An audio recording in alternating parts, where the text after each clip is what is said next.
Check out this shockingly simple tip to increase your revenue by decreasing your decline rates. Julian Reyes has a $50 million company. He's going to dig in. Point is that we have a lot of merchant accounts. And a year ago today, our approval rates, we had some accounts that were like kind of crappy, whatever, like call it 60 to 70% approval ratio on the front end.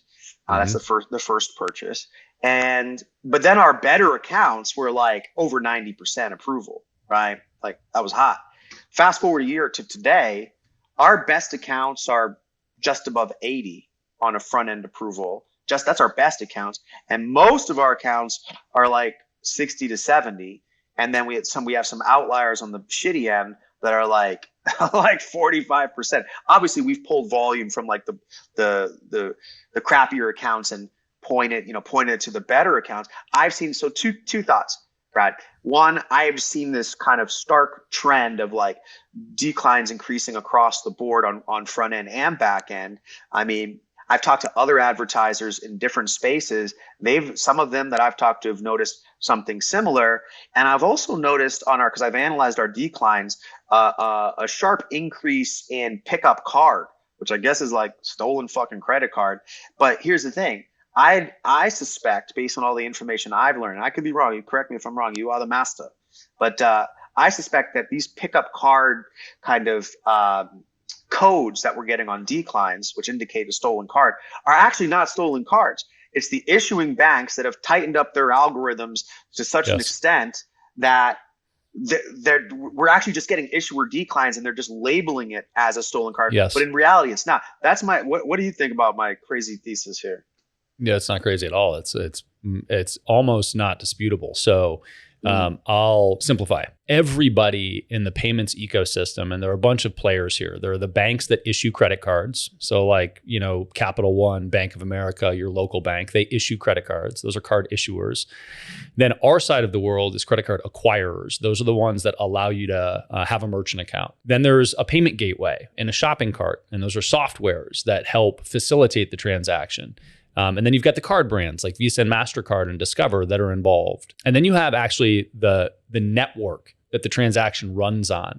And most people don't even know the names of the networks that these run on, but like First Data Omaha, First Data Nashville, people might know the name First Data, but those are the networks. So all these different players have different incentives to prevent fraud. The core reason for it from a card issuer perspective is that if a fraudulent transaction goes through on your credit card as a consumer, all you have to do is call the bank that issued your credit card, call your credit card company and say, nope, that was a fraudulent transaction.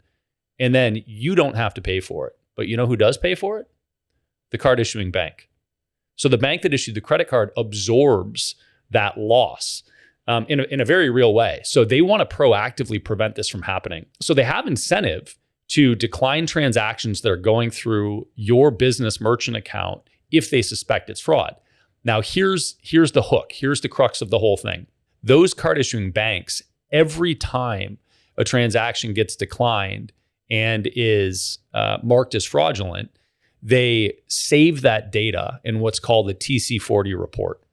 And they bank the data and say, hey, Julian's company had a declined transaction marked as fraud at 11:53 p.m. on a Tuesday night.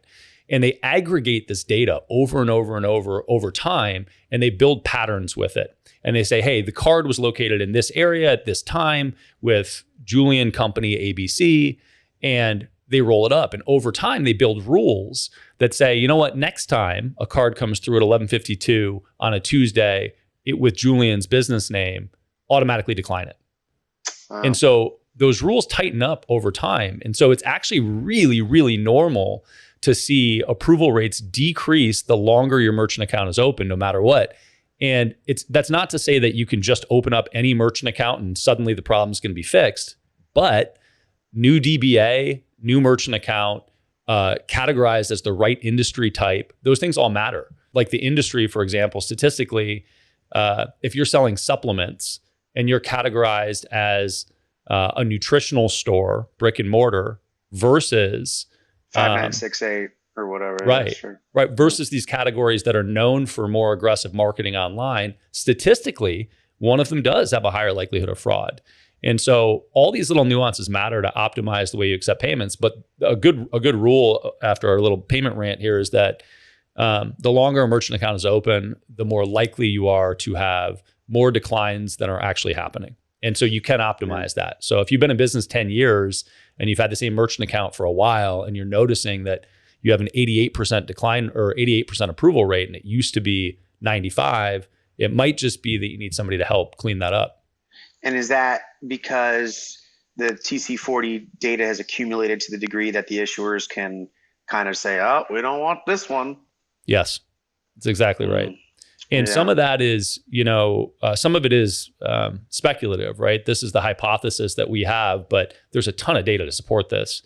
And it also depends, like it gets really granular because it depends which issuing bank it is. So like you might have as somebody selling Men's Health, you're selling to consumers, you might find out that a disproportionate amount of the transactions come from Bank of America cards or from Chase cards or whatever.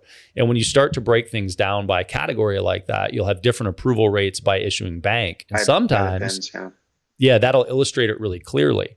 And sometimes it doesn't, right? But it's kind of, it's picking apart this crazy chaos to try to optimize those things.